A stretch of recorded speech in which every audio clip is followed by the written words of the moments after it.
You know what else I got to notice about your messages that you probably don't realize? Like Discord gives me an AI summary, right, on my lock screen. So Discord does? yeah, well, it might be iOS. I don't know which one does it. But I get an AI summary on my lock screen. So like if I'm tied up for a couple hours doing whatever, I don't pay attention to my phone, right? Yeah. But then when I turn over my phone, oh my God. I'll start taking screenshots of yours. Don't. But so sometimes when I open it, like because like if you've sent me paragraphs of stuff with different topics, the AI summary is a little bit nonsensical but funny because it grabs the bits that it thinks are going to get my attention. Oh my God. So yeah, I get some of it's just madness on the summary, so I have to like I'll send it to you. It's interesting. Wow. Okay, well, I've got some notes. I don't know if you want to start with my notes or if you want to talk about the episode or whatever the case is. Or you know what, you take this one. All right. Well, then let's seg from that story then straight into the Hank Green incident. Okay. Yeah. That I found to be quite interesting and set me off on a bit of a rabbit hole this past week, looking at the impact of AI on the creative class, like those of us who make stuff. Yeah. And just the gist of this was simply that somebody had accused him of using AI to write, and he hadn't disclosed that he. Well, there were two parts to it actually. Number one was that he disclosed in one of his monologue videos that he received the most amount of dopamine using AI than compared to anything else that he does. Like he didn't use the word addicted. Yeah. But some people went far enough to say that he's addicted to using AI. Okay, so if you were to say, and there's quite a bit of contention within the online people about what that actually means, right? Mm-hmm. So people are putting words in his mouth. He didn't say he was addicted. Even if he was addicted, that's not an issue for me. Right, but it was with the rest of this, and that is that. So he's been doing. So they started a new channel, the Vlog Brothers. These are John and Hank Green. Both of them authors, both of them long time YouTubers, like 20 plus years. Yeah. And so they've had a lot of work, and one of them had cancer too. I don't know which one. Yeah, Hank, okay. Yeah. And so anyway, so they've got a lot of work on their plates because they're also working on books and they've got a slew of other channels. They've got some good content out there. They're really remarkable, and I don't think it was the sin that was the issue. I think it was how he handled being busted, I think is what it was. So he was doing... Did he acknowledge it as being busted, so to speak? Well, he sort of did, yeah. So what ended up happening was he was doing an AMA video, and he was taking questions, ask me anything, questions from, followers, and he was reading them and then reading the answers. But the language that he was using was very, very AI-ish. Yeah. And so somebody noticed that and then called him out on it. And then he came out with it and did this kind of weird post about him being so busy and, and it's this and it's that. And so he kind of admitted to it, but didn't straight up. Yeah. And then there was just a flood of pushback on that. It kind of broke the internet for him for a good solid day. And then he pulled that post down. And then he posted another one that was really long, like 4 or 5 paragraphs long. And it was just this weird kind of nobody really knows where and why that came to be. You know what I mean? It was why would you do that? Just come out with it, right? Yeah. And so anyway, then I happened to be watching Colin and Samir, and they had a little roundtable discussion with some of their staff members. And the whole issue with big creators, especially the YouTubers now, is if you're getting to the point where you're that successful, you're probably making a pretty good monthly income off of YouTube alone. Yeah. Right? Plus there's the various other ways you monetize your work. Well, if you're making that kind of money, why wouldn't you hire interns to give them jobs? And so this is Colin and Samir do that, right? But then those interns just turn around and use ChatGPT.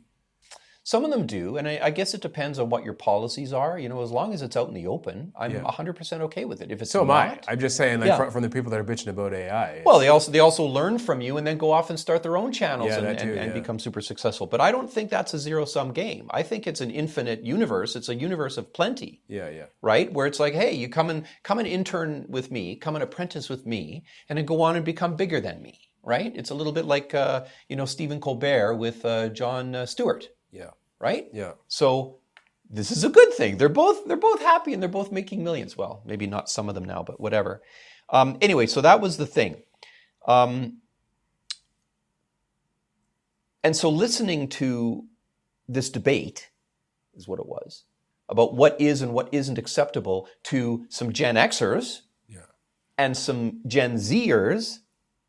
I found that really, really interesting to see what either of them found acceptable. It was in stark contrast to each. I'd probably enjoy that too. Yeah. Okay. Well, I'll send you the link. Yeah.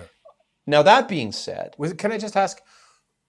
I mean, before like a ChatGPT was around, I'm sure the people that were writing for Hank Green were using things like Grammarly and certainly using features like spell check. Were they against that too? TLDR, no. The Gen Zers who are quite against AI are actually in support of using it in certain ways.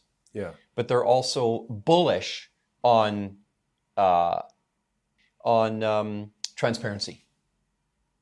Like if you're using AI, admit you're using AI. It's all cool then, right? It's a funny spot though. It is, because when we write things like you have told me things that I came to, accept your point of view on. And I regurgitate it to others in my own words. I sometimes do say, oh, my buddy Dan said this, but I sometimes don't. I know things from books or from TV shows or from radio shows. I don't credit them all the time when I talk about them or write about those topics. Like, why is AI so different just because it's new? No, because I think if somebody comes up, if I write a script, if I write a book, and you read my book, yeah, and you say, "Man, Dan, that was amazing. I can't believe how good a writer you are." Not necessarily am. I'm just using it as an example. Right. And then you find out 6 months later that I used AI to write that book. To write the whole thing, or just to help you write it? To write the whole thing. Okay, I guess if that's what we're talking about. Well, that's what some people are doing, and that's what Gen Z has as an issue. Yeah, for sure. No. They're if you're using it to parse a bunch of data, yeah, they're all in on that. Like no problem. And they've got their new symbols now. It's green, yellow, and red. Depending on whether it's acceptable, whether it's kind of I don't know about that, or whether it's not acceptable. So we're saying Hank Green was wholesale taking answers to his questions from ChatGPT verbatim? No, we're saying that he was running the questions through ChatGPT to turn them into a script, which he was then reading as if they were questions from the people on his video. So the questions themselves weren't even authentic. The questions, the source of the questions were authentic. Right. But they were reworded. The polish of the questions were not. Which again, no problem. But it was the way he handled being called out on it, right? And that's what Gen Z has the problem with. Yeah. I found that very interesting. Yeah. Anyway, my next point is listening to that debate. So just for a quick little bit of context and sidebar here, in 2017, I wrote a curriculum for a video production company to do training for social media video. And I had spent like a solid year, 8 hours a day watching YouTube videos because I wanted to get a handle on what was happening. I don't watch that much content now, but some days it comes close. Anyway, it was all I could do, as a 50-something-year-old male, to keep track of all the different genres of, like the beauty influencers and the ASMR people and all that. Like it was just so many things that I needed to be able to cover. And it made my head spin, but I did it. All right. I wrote a curriculum that ended up being used, I think, more than 100 times. Like it was a success. Yeah. I look at this now with AI and I think it's like there's no way I'm even wading into this pool. It's just I can't. I barely get the language that they're using, like amongst themselves. Their shorthand, their cultural shorthand, and I barely get like what this is for. So I gave you a reference on Discord. And I said that the whole thing made me feel a little bit like Han Solo in Empire Strikes Back, when you down into the pit and then you get encased in carbonite, like that. Carbonite, like, yes. Yeah, that's me. Like I just, it's like, okay, I'm done. Yeah. Wake me up in several years or whatever. Yeah, that was a good fucking image. Good mental image. Yeah, so that's where I am with that. And then I found another funny line. This was a completely separate incident. And somebody said, anti-AI, quote unquote, is the newest virtue signal. I just fell off my chair because it's like, I am so anti-virtue signaling. It's unbelievable. But I guess now, by proxy, I am. And anyway. That's actually, funny. This is an area that I do find interesting.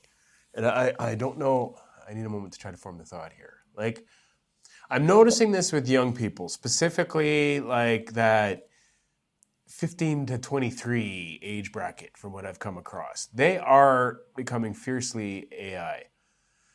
And I do appreciate it because I think it comes mostly from a perspective of generated content. Like they don't seem to like AI generated content specifically, right? They want people's handprints on it. And I also think it's just a little bit that they've already been so robbed of the human interactions that we all grew up with, because they came up in the internet and smartphone era and helicopter parents and all that. So I think they're already starving for like basic human interaction. And then so like when you take that final layer away with like AI generated content, it's not even real people that are producing the content they're seeing on their screens now. Like, so I kind of get like all that rage and hate, but yeah, it is turning into that. It's like, it's just become unacceptable to like say you use AI, even if it does make your end product or your end, your end, even if your use case in the end is a good thing, right? Like they're having trouble seeing that. I am noticing some of that. Yeah. Like AI has real advantages in areas of life that we'll benefit from medical to, everything else. I can't agree more, yeah. by the way. So, I mean, you can't just blanketly hate it.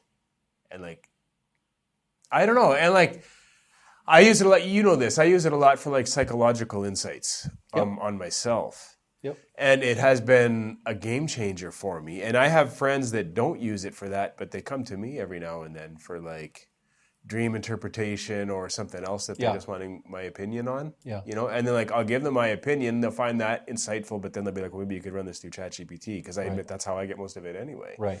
It's like, it does have, it's one of those scenarios where you got to be careful not to throw the baby away with the bathwater. Well, I think so. And I think we've already had that model performed for us. And that was the .com bubble back in 99, 2000, 2001.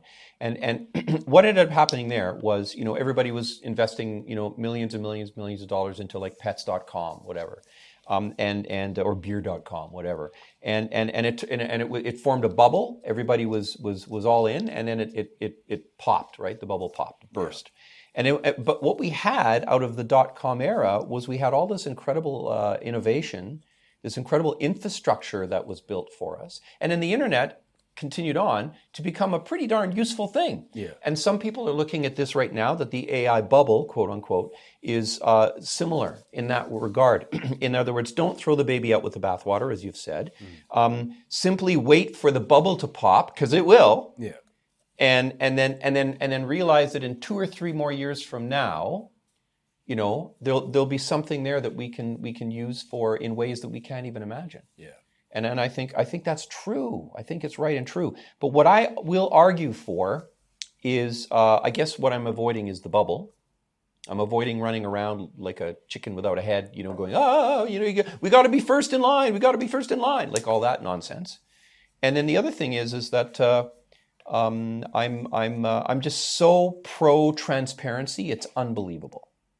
Me too. But I think you just know though. Like, how much transparency do you really need? By your own account of this Hank Green thing, and I don't know much about it. I just know what you tell me. But his own viewers called him out, so they saw it. Like, you don't need transparency; you can see it. It's like when you go to a website. No. But you're right. They called him out. But rather than say, "Yeah, I do." Yes, that was a mistake. He comes, and that's what set the internet on fire. Right, but all I'm saying is we didn't actually need the transparency because you could see it. You could see the AI influence. Yeah, it's like going to a website and a chatbot pops up. You can tell it's not a real person pretty fucking quickly. Yeah, you can right now, but there's going to be a time when you won't be able to. I mean, it's the same thing as with music. I mean, the early AI music, the early AI images, you know, I mean, people had 7 fingers. Like, I mean, it was ridiculous. Of course you could tell it was a fake. But now it's getting pretty freaking real, right? Yeah. I mean, and I think that's the danger. And I think if I grew up, you know, as an influencee, and I was looking towards somebody, a creator that I really admired, you know, and I just went, wow, I'd really like to be that talented one day. And then boom, I wake up 10 years later and realize that it was just fake, that they were just using AI. Yes. My bubble would be popped, right? Like it would be like, oh, fuck, the world isn't what I thought it was. And I think that in a time when we need heroes more than ever now, we need to get back to where the heroes are actually heroes. I agree. But you know what? We've always had versions of this. Like, I don't disagree with that. I mean, you come from music, you have a music production background, so you know as well as anybody. Like, a lot of those records that we grew up with as classics that sound amazing and the songs are just spectacular, that is a series of production tricks that cost thousands of dollars at the time that wasn't accessible to most people. These people took months on the records. Like, so... But there's always been deception in that. Yeah, but we knew it if we looked into it. It wasn't presented that way. Oh, I think the media's job at that time. I mean, you know, everybody knew that Bohemian Rhapsody from Queen was or how many times, how many essays, how many documentaries has there been on the Beach Boys? Yeah. You know, one song, you know, Good Vibrations. I mean, that's been covered, you know, ad infinitum. I mean, it's just insane. And but they don't get to the nuance. Like, you don't. Choose any song from the take any typical Eagles song even, right? You're never actually explicitly told that the performance you're hearing is a vocal comp of 94 different fucking takes. Nobody ever puts, and then a whole bunch of effects and EQing added on to that. Like, well, I mean, I don't think anybody vocal comped back then like that. That's, I mean, you know, like within reason, like that was all done on tape. Like they were punching in and out like motherfuckers. Oh, sure, they were punching in, which is the same idea. Well, I mean, okay, now we're splitting hairs, but I mean, let's flip it around now. Look at Milli Vanilli. Yeah, that's all I have to say. I don't even have to say the story. It happens. Sure. Yeah, but all I'm saying is, me personally, I've always been about transparency. I've always been about saying, hey, I use this to make this. In fact, I'm almost maybe too much TMI. But some things are fucking assumed. Throughout your writing career, I would have assumed you were using a dictionary, probably a thesaurus, and probably doing some comparison work with other stuff. Kind of like when you were talking about mastering, you've got your track that you use to sort of like compare yourself to. I assumed that stuff was going on.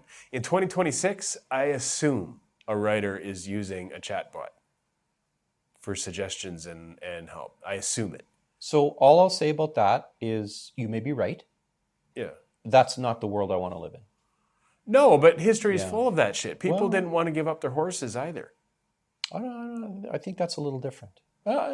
Maybe there's some similarities, but I don't know. Anyway, you've put up a good resistance. The cassette was supposed to kill. Remember, like cassette was gonna destroy sales because people were just gonna record songs on the radio.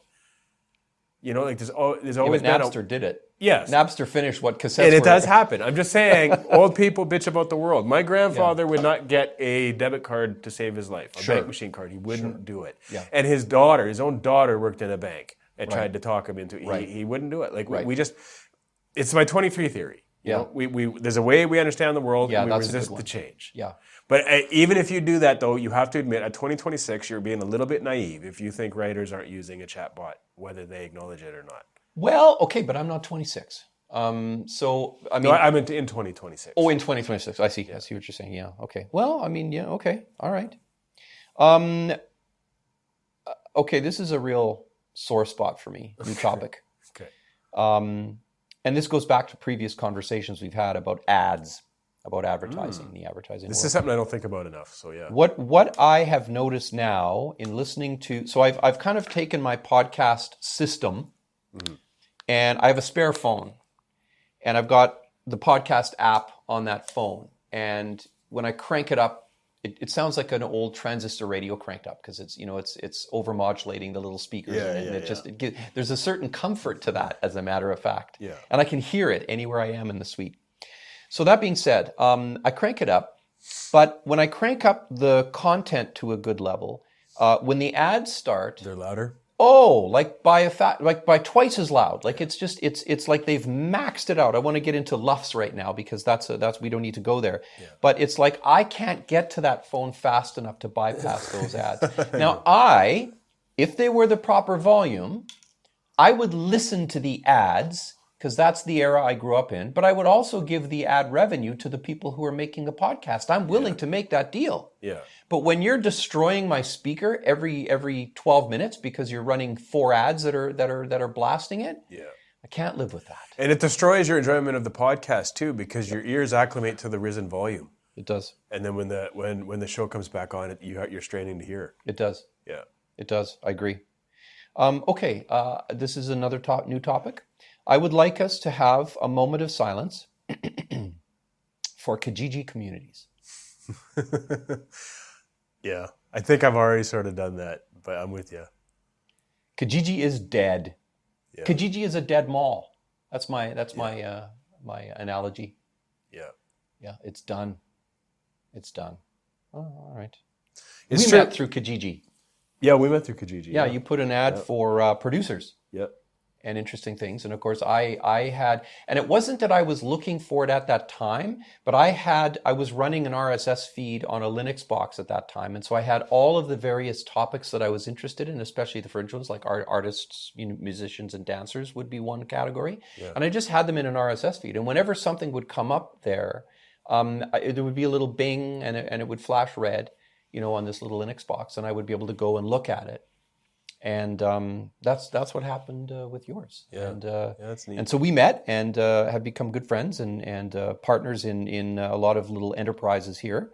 But I don't think that would happen anymore because it would be difficult. Everybody's gone. I've thought about this. Like, I'm kind of on Facebook in large part. There's more than one reason I'm on Facebook again, but in large part it is because of the networking. That's where everybody went. So like I can't network and meet people without being on Facebook. But the problem with that I'm running into is when Kijiji was good because the people that were on Kijiji were there for a specific purpose, right? They were buying or selling something or wanted to meet somebody about a specific thing, like a topic-oriented thing. They were there for that reason. Facebook, people are there for a plethora of reasons. So you get people... you post something and you get responses from people that weren't really interested in that. They just happen to see it and then they end up kind of wasting your time for a while because they're not all in on it. Like, do you know what I mean? Like, am I making sense? I do. Like, it's less targeted. On Kijiji, I knew if somebody responded to my Kijiji ad that they went to Kijiji with the expressed purpose of finding something similar to what I'd posted. Agreed. And that leads to a higher number of interactions worth your time. And Facebook has the opposite problem. Like, there's people that are there for anything. Yeah. And sometimes that's what scares me about Marketplace. We're going to try Marketplace a bit this week, but that's what frightens me about it. Right. Like, I can just see myself getting flooded with messages from people that really aren't that interested. Right. And right. I don't know. Yeah. I mean, it's certainly a challenge. How do you work with that? Mm-hmm. How do you filter out all the noise? Yeah. How do you have only signal? I mean, I don't know. That's the only thing I can come up with is like we decide firm prices and don't deviate, and I'll just put in the ads like I won't even respond to offers. This is what it costs. Well, I guess I'm like I don't know about that, but my worry is the amount of ghosting that's been going on. Like even with Kijiji over this last year, like it's just, somebody says they're going to show up at a certain time and they don't. You don't hear from them again. Yeah. You know what I mean? If you're communicating through Kijiji, it's a proxy email address, so you don't even know who this person is. Yeah. So that's what I worry about, you coming down here to the Hollow and then nobody shows up. That's why I want to leave the stuff here, because I'll just tell them the times I'm going to be here. Yeah. And like, if you come during that time, good. If not, too bad. Like, yeah. Okay. Yeah. I mean, I'm really interested to see how this works. Yeah, me too. A little bit. Okay. We've been segging very well. This has been very, very good. So the next point for me is, so I shared with a little bit on Discord with you about this, and that is, I've been going through something now, identity. I've been asking myself, I've been writing essays on this. Who am I without my stuff? And as we've now come to the decision to divest ourselves from the stuff that we don't need, I should add a little bit of context here. I spent the last decade building up a collection of gear and equipment to build a commercial production studio for 3 people. I figured 3 people, maybe more, but 3 people. So I had 3 complete workstations, like monitors, computers, workstations, everything. 3 video cameras, lots of stills cameras. Like, we were going to produce content. That was my plan. I've spent a decade on this plan. Yeah. Most of it I bought through Kijiji used. So a lot of it I have to wait for maybe a year or more for the ad to show up, right? But then boom, I was on it. There it is. Okay, we've added that. And it was this slow process. I've enjoyed every minute of it. But I get to a point now where the market does a turn. I do a turn that's beyond my control. And all of a sudden it's just like, yeah, I don't need this anymore. It was like, wow, talk about a universal rug pull. That's what it feels like. But the question then, as I begin to think of, okay, well, what am I going to get rid of? What am I going to keep? I realize now that for my whole life, I've identified myself by the stuff I have. I'm a producer. I'm a photographer. I'm a musician. I'm a you know what I mean? I'm a whatever. And that if you take away all my stuff, if you give me the orange robe, put me on a mountain in Tibet, I don't know who I am. Yeah. So that's just an interesting journey. Because that turns into a prison all its own, man. Because you buy all this stuff and then you give yourself this identity and like you get stuck there. It's almost like its own sunken cost.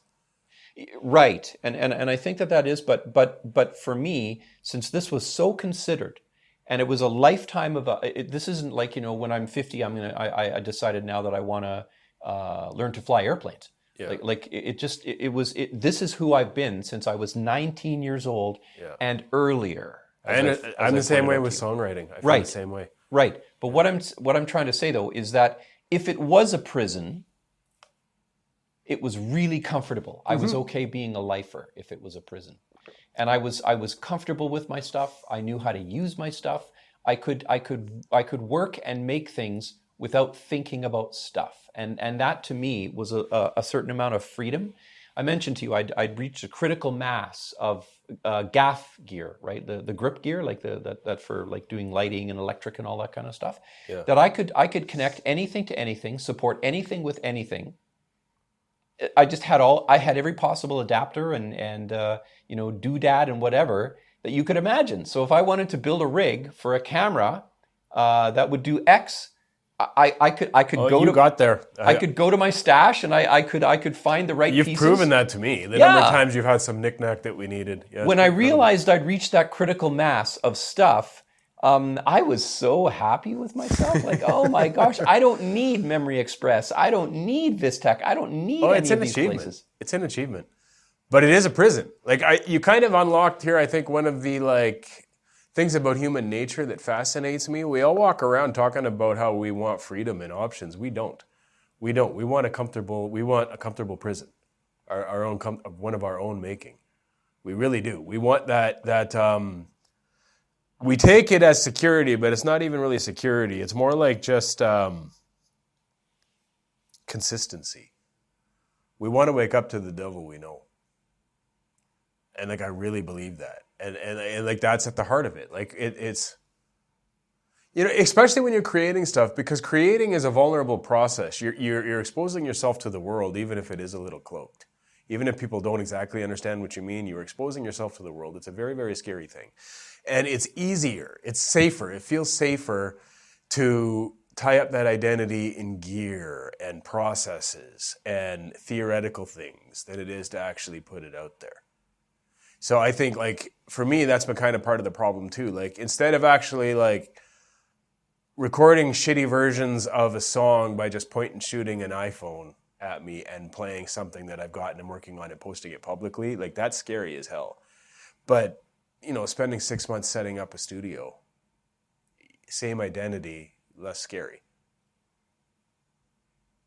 That's maybe the most profound thing of this episode. Yeah. Yeah. Yeah, but I mean, one of them does create something that you leave behind, and the other one doesn't too. And that's where my major conflict comes from, because I spent 6 months here doing this, and then I'm like, well, what do I have? What have I given the world? Fucking nothing. I feel like a big shot maybe in my own fucking world, but nobody else cares, and I haven't left anything behind. Whereas the guy that doesn't leave his apartment but actually wrote a verse of something and point and shot it with an iPhone and posted it on Facebook, at least it's there. You know, at least that's a launching point that you can actually launch from and do something with. And that's the transition that I think I'm making. And that's why in the end I was willing to like put the songs on the back burner for this podcasting thing, because I am actually doing the writing. I am actually talking to people and putting ideas together. I do have a mentor in this, in you. Like, there's so many pieces that make sense that tell me, like, a year from now, I could actually have something worthwhile out there. I'll shut up now. No, that was very. I appreciate that. I really do. I don't think I word things well. Yeah. No, I think the opposite. I think when I go back and I think ChatGPT would have my back on this, is that you word things really, really well. You know, the summaries that come back are awesome. But well, that's because ChatGPT words it well. Well, okay. Well, I don't know about that, man. I listen back to all the episodes when I edit them, and then I listen to them again as a listener. And I like what you come up with. But I will say I totally understand where you're coming from. That has not been my experience in life. Like I am awash in artifacts. I am awash in things I've done and made. 100%, yeah. And I don't need to make a single other thing in order to be happy for the rest of my life. That's what makes you the mentor, though. Fair enough. Yeah. But I still make things now because I'm super happy when I'm making things. Me too. I'm discovering that. That's very true. Beautiful. Okay, that's. I have these moments lately where like I'm writing something and I feel lost half the time, like I'm wasting my time and not doing a very good job. But then like at the end of it, I look at what I've done and then I go to the bathroom and I stare at myself in the mirror for a minute and I'm like happy. I'm like, you've actually done something. Like this is worthwhile. Oh boy. Yeah, that is not just worthwhile, but what is that worth? Yeah. That's beautiful. Yeah. Holy man, that's great. Yeah, and like I know that most people won't care, but some fucking will. Yeah. And I don't know. Yeah. I get something from that. Like, it's an existential thing. Yeah. It really is. Yeah. And I don't know. One of the things, this is a little bit off topic, but one of the things that blows me away is I did not understand the existential component in creating things when I was younger. But I think some do. I think some must. And man, what a gift that would be to understand that at 20. So can you define what you mean by that? Like what do you mean by the existential component? Well, just that like that you're doing something that will be shared with other people that will make you feel whole. Like instead of like you're not chasing clout, you're not chasing fame, you're not chasing money. You actually grip that by being authentic and by being real and by being vulnerable, you're going to relate with other people, even if you don't meet them personally. Like you're going to relate to them through, you know, the internet or radio waves or whatever. And it's going to be because you were this vulnerable and this real and yourself putting your own creative footprint on it. You're establishing this like existential bond with other people that you don't even know. And like, that's going to matter. Like that could change culture itself. Like, I just think to understand that that's really what it's about at a young age would have been really, really beneficial. I don't know, it's even kind of an unfinished thought, but I do think that because that's where I'm at now. That's what I want now. Like, I don't even care if I fucking die poor and unknown. But if I created some like, if I really like connected with people, even if like it's just virtually, but like by being vulnerable and by being honest and by being creative and by being interpretive and spending the time and doing the work, I get there, like that's what I want. Does that make sense? Totally. And I think that's the core of who you are as I know you. Right. I guess that's what I'm saying. I guess that's a good way to just like summarize it. I wish I knew who I was and what I was about when I was fucking 20. Wow. Or even 30. Because I didn't. I fucking didn't. Like this will come out when the GIDS project comes out, but I had a very, very complicated inner world to navigate as a result of a fucking car accident when I was a kid. So like I give myself a little bit of slack because of that. Mm-hmm. But like I fucked my life up essentially because I didn't know who I was. I didn't. And I didn't even stop to think about it, right? It's like... Don't unpack too much. Yeah, I'm not. This is super valuable. Yeah, we don't want to... I just think, and I struggle with that. Like, how different was I from everybody else? I don't know. Yeah. I don't, and I wish I did. None of us know. We don't know how it is for other people. Like, we just know our own lived experience. That's very true. Right? Yeah. And like, it just would have been really, really valuable to me. Like, I know now, I'm figuring out, over this last 2-3 years, I've really been figuring out at a rapid pace who I am and what I want. And I just wish I had had that when I was younger. That direction would have been a game changer for me. Sure. And I mean, I think everybody probably has a version of that, but like, to what degree? I don't know. I wish I did. Well, I wouldn't disagree with that statement, but I would say, in consolation, thank goodness you've come to that, as opposed to being on your deathbed and realizing it's like I know. And that could happen to me at any point. I could have died at any point, and like my life would have been a fucking waste. Yeah. And I feel now like I have a shot. Not necessarily, but it would have been to you. To me. Yeah. I would have had no sense of fulfillment. Yeah. And I feel like that's maybe coming. Wow, we got lots of work to do, man. Yeah. Beautiful. Yeah. Okay. I do want to try and keep this to an hour or so, but I just wanted to give a little analogy. We should talk for 3 hours the way you've been editing. Right. We won't go there. Yeah. Here's an analogy. It's an illustration. It's a meme. So I have come to look at AI, which I'm about to get into right away now. I have come to look at AI as being a buddy's dog. I don't have a dog. Yeah. I don't want a dog. But when I go over to my buddy's place, his dog loves me. Yeah. His dog, the tail wags. When I sit down on the sofa, it comes and, jumps up on the sofa and leans against me and goes to sleep. Yeah. I don't know. Maybe AI, doesn't like me, but that's kind of what it feels like. But and I'm okay with that. It's like I interact with AI now through you. Right. Your AI is your dog. Is that why you say that maybe AI doesn't like you because of the results I get?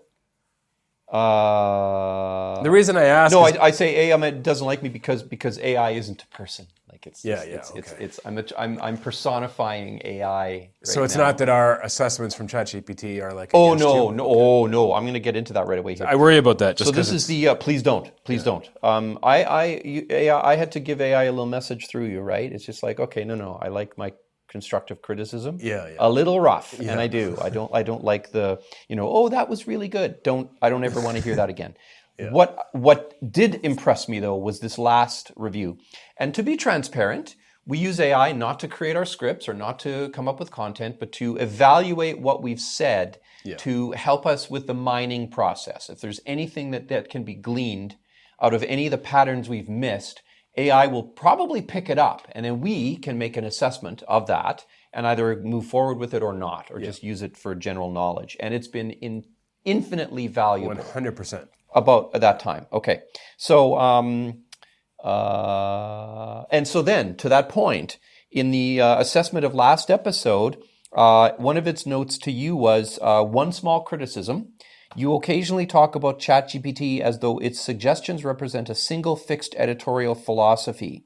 The recommendations depend heavily on what purpose it believes the episode is serving. That's really almost self-aware. I found that sentence to be, it stopped me. And it's true. So that being said, and it's listening because it's parsing our conversations, the transcripts. Agreed, ChatGPT, you are right about that. So we'll stop talking like that. Well, and some of it is the prompts I give it too, and I have to be careful about this because, like, this show isn't necessarily supposed to be like entertaining. It's not necessarily supposed to be entertaining, especially to a general audience. And I notice a couple times I've asked that question, like, is this appealing to a general audience? And that can skew ChatGPT's approach because now it starts looking at future summaries as through that lens. Like, is this appealing to a general audience? And that's not always what we're trying to do. Agreed.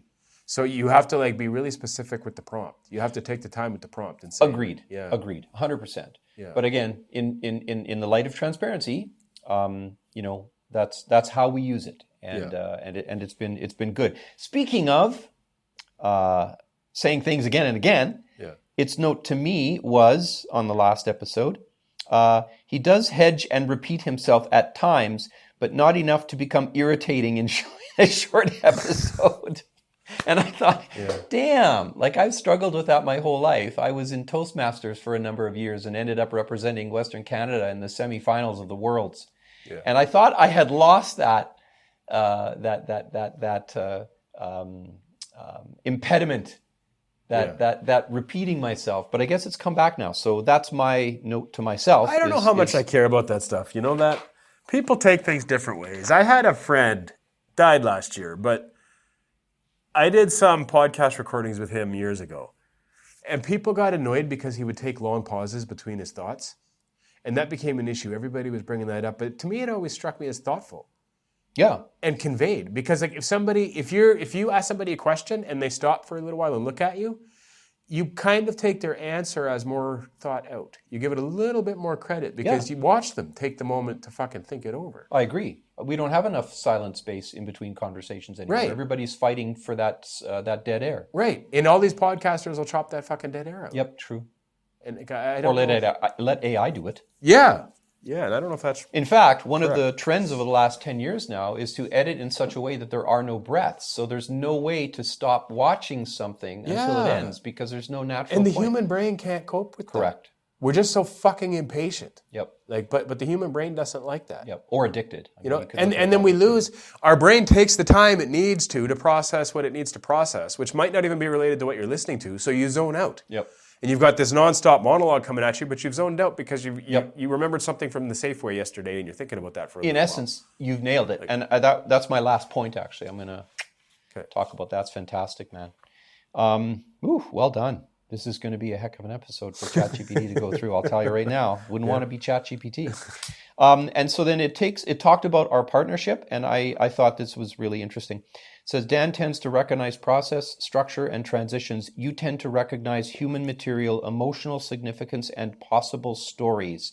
Dan helps name what is happening. You provide the substance that makes it worth naming.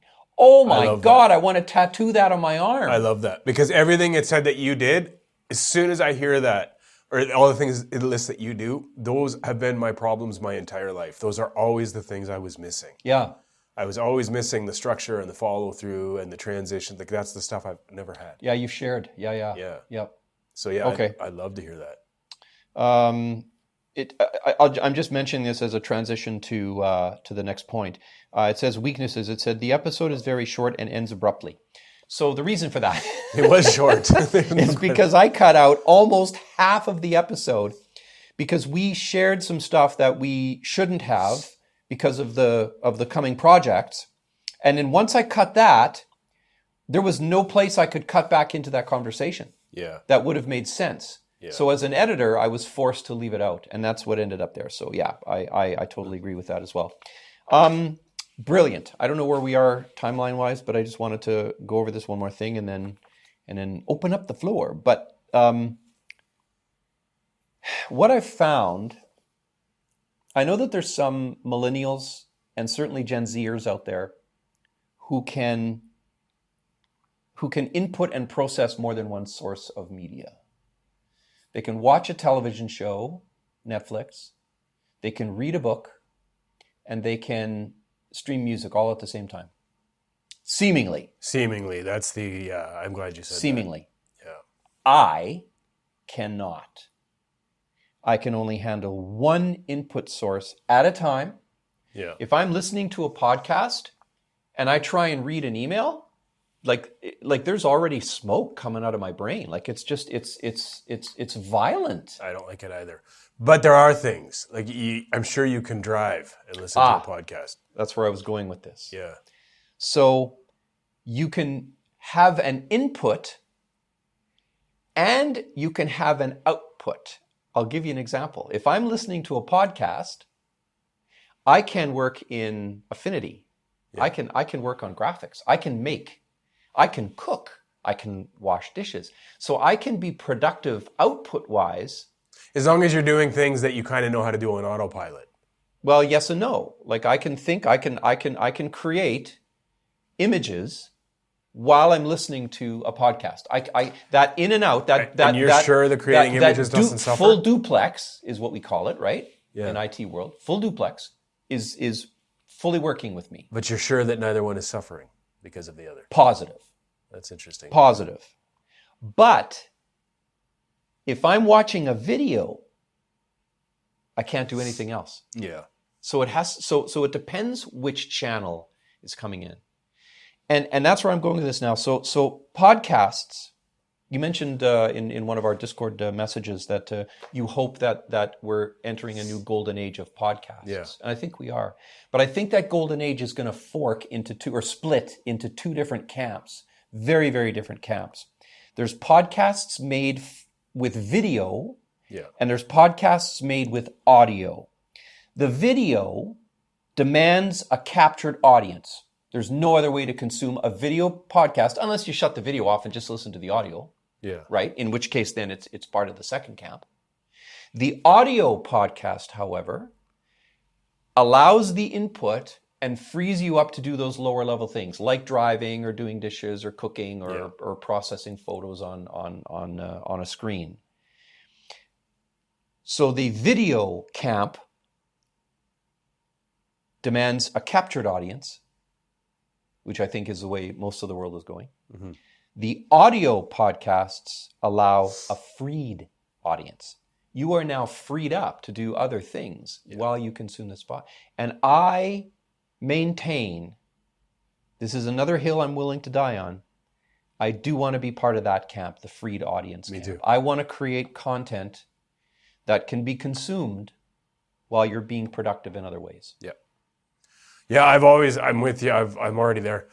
For me, like, I've always wanted to be, since we started talking about this stuff, I've wanted to be the guy in your ear when you're walking around the block or on a treadmill or mowing the lawn or driving to work.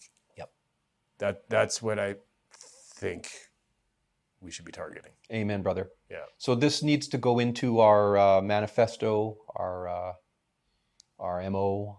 It's one of the pillars of Fritter Hollow. Is that we do not exist to earn advertising revenue from a captive audience. Yeah. But we exist to create content that can be consumed and is freeing in its process. Yeah. Yeah. Yeah, I'm all for video in a promotional context when it makes sense, but I don't really want the end product to be that. Yeah. Awesome. I miss a lot of this, and I think I've mentioned this before, but a lot of this for me comes back to memories in my early 20s. I drove cab for a stretch in my early 20s. Mm-hmm. Right. And I was a night shift driver, and I remember just sitting there 2, 3, 4 in the morning on some weeknight waiting for a trip to come in with like that AM radio on and like listening to those talk shows, whether it was Art Bell or somebody else. And like, it was just a really like, that's when my soul kind of relaxed. Yeah. You know, I'm quiet. I'm in this big city, but there's nobody around me. There's no hustle bustle around me. There's no lights around me. I'm listening to this crazy shit that's being talked about by older men with really soft voices that aren't in a rush to get the information out. Yeah. And I was just sitting there absorbing it, being in the moment. Like that was magic, man. Yeah. And like, I guess that's kind of where I'm at with all this. Like, yeah. You were physically alone, but you weren't emotionally alone. Yeah. And it wasn't rushed. It wasn't designed to like keep the information coming at me nonstop like a barrage. Yeah. I think you've just identified another pillar of Fritter Hollow. Like, I think that's fundamental. Mm-hmm.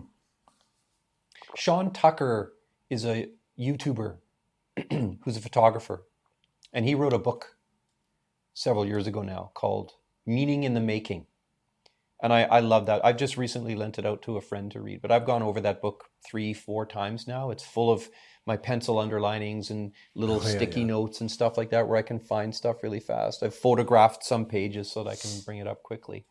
And that's, I think he would look at what we're doing right now and nod in approval. Like, yep, that's it. The meaning is in the making. Yeah. And then what you make will have, let me back up. If the meaning is in the making, what you make will be valuable to others and make them feel less alone. Yeah. if the meaning is in the money, it's just more slop. This is a better way of wording what I was saying earlier. Like The realization when I got older, like that's what I want to do. It's that connection I want. Yeah. You're doing it now, man.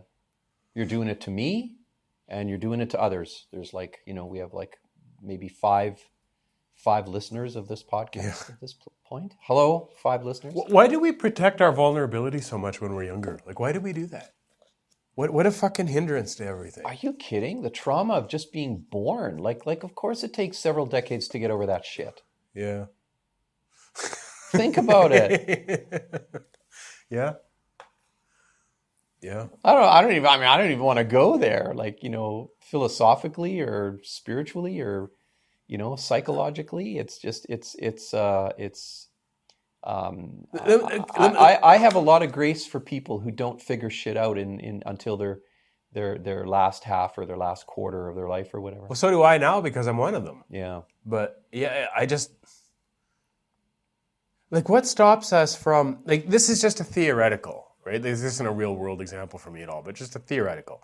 Say you're 10 years old and you're in an after-school care program or something, and there's somebody in that program that you always wanted to talk to, some other kid, and you never did.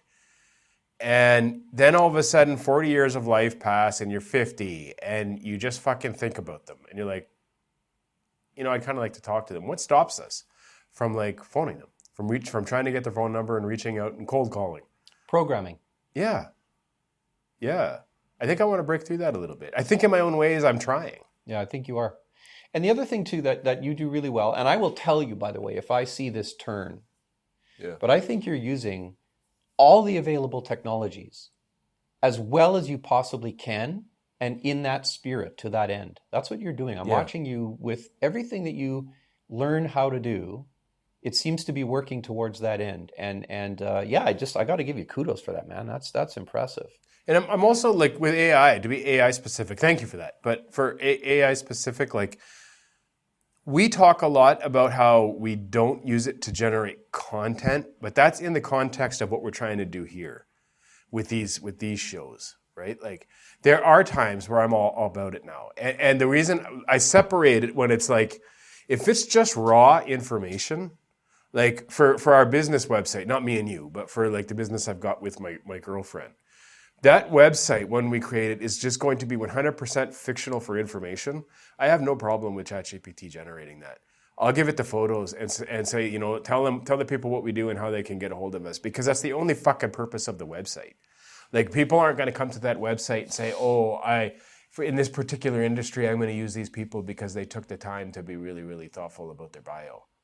ChatGPT can give them the information they need just fine, because I couldn't agree more on that. Yeah. So it's a waste. It is a fucking waste for me to spend much time on that. Yeah. Well, I mean, there's and again, now we're sort of dividing into different categories. I mean, there's categories of information where I don't care. I don't care on a website if I get a little chatbot pop up and say, "Hey, I see you're clicking on this. Do you need any help with that?" Yeah. Sure. As long as it works. Yes. Well, as long as it works, of course, we assume.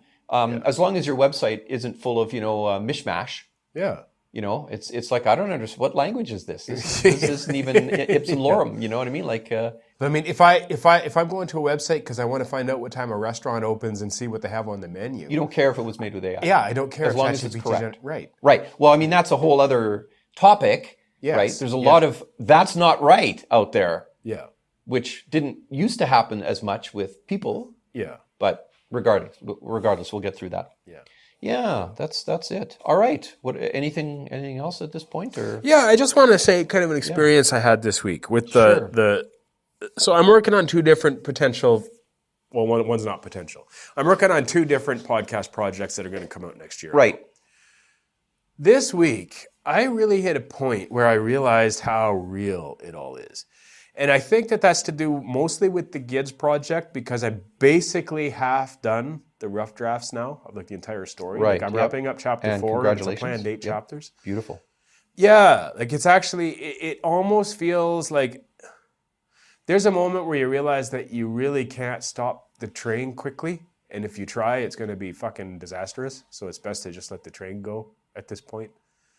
And I guess that's like kind of what I'm going through. Like up until this point, it always sort of like, there was something in the back of my mind that was like, well, I could throw the brakes on if I have to. And I think I'm passing that point now.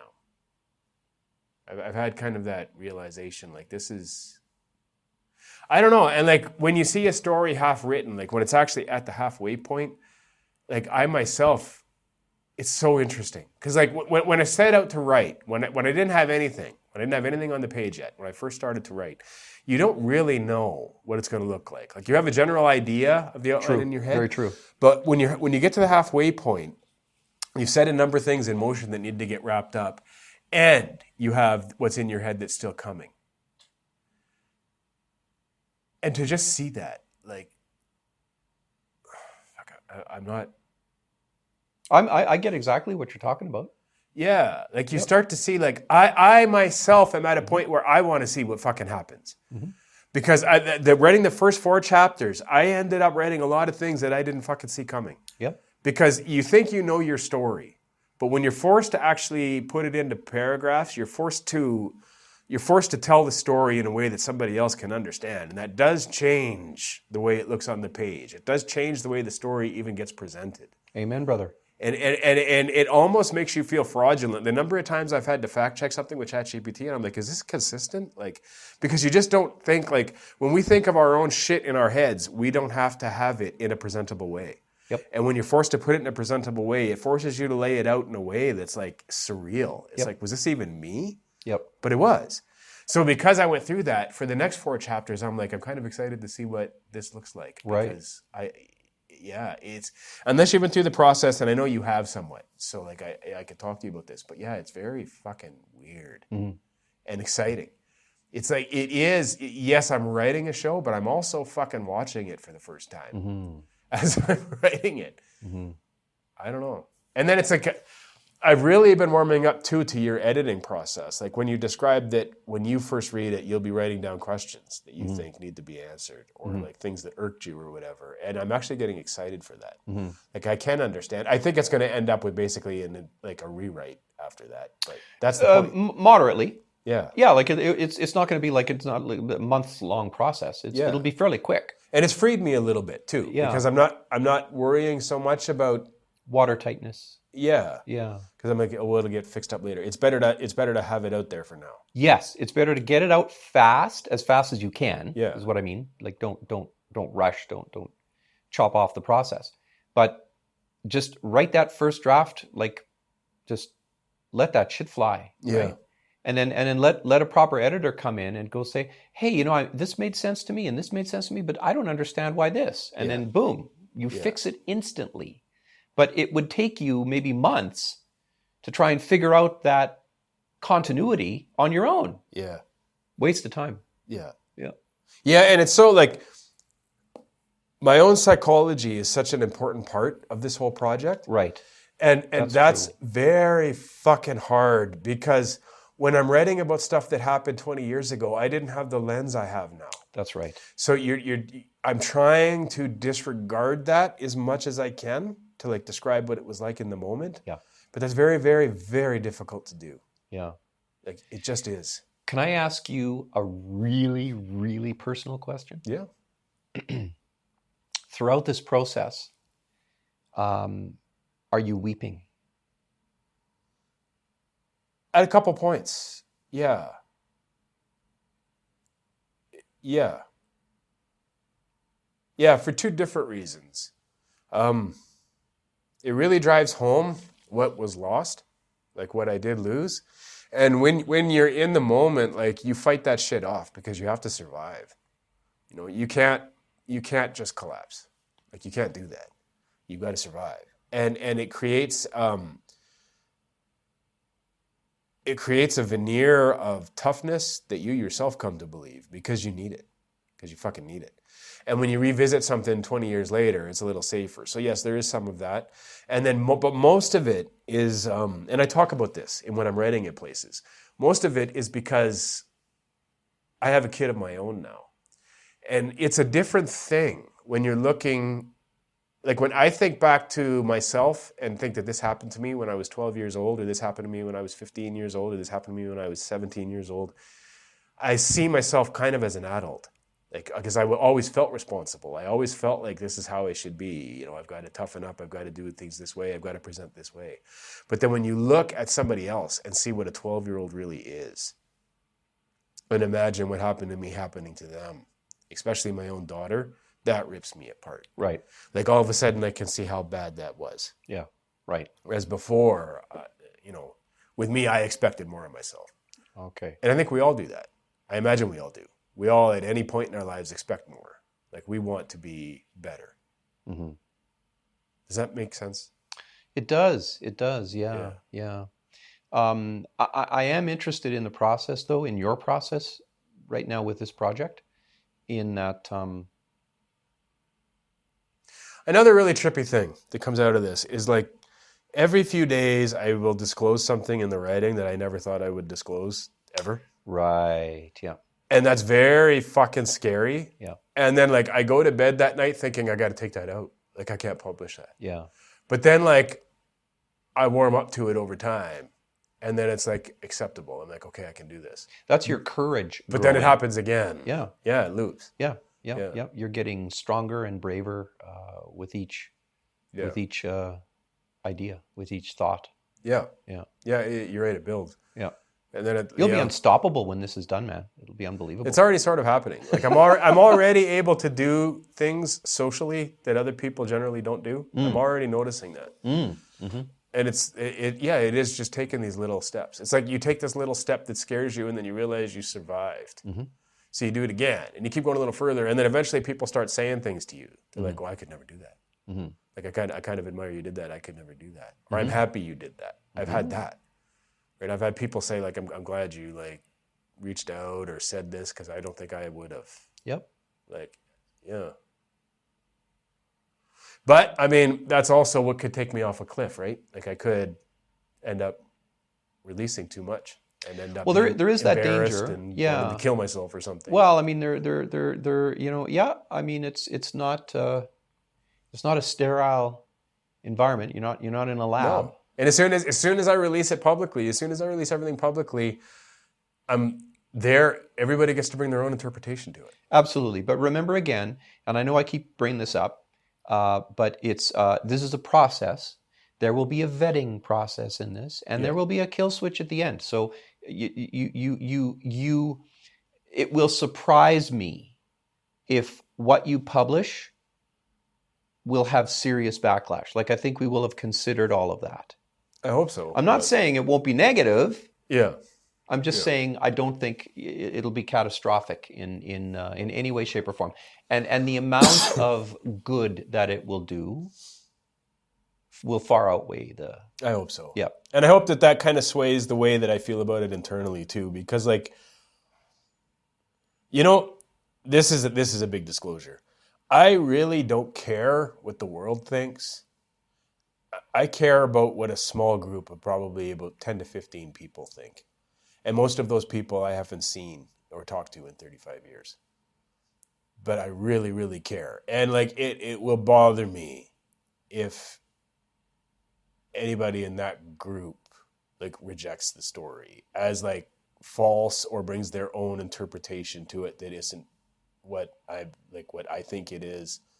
You know, and like it's not like this is not a flattering story. There's a lot of things in this that don't look good for me. Yep. That aren't flattering for a person. So like I don't care about that. I don't care that I come away like looking good, but I do care that it's understood in the way I've come to understand it. Like that's important to me. I don't know. I feel like I don't make sense when I say these things. I'll make a prediction. Okay. When it's all said and done and it's been released, I think you will feel immense pride in yourself in ways you've never felt before. I think you'll be so proud of yourself for not just doing what you did, not just being courageous, but for the work that you've put out. I think it'll float your boat. I hope you're right about that. Yeah, I think so. I do. Yeah. Yeah. I think we have our endpoint. Yeah. Awesome.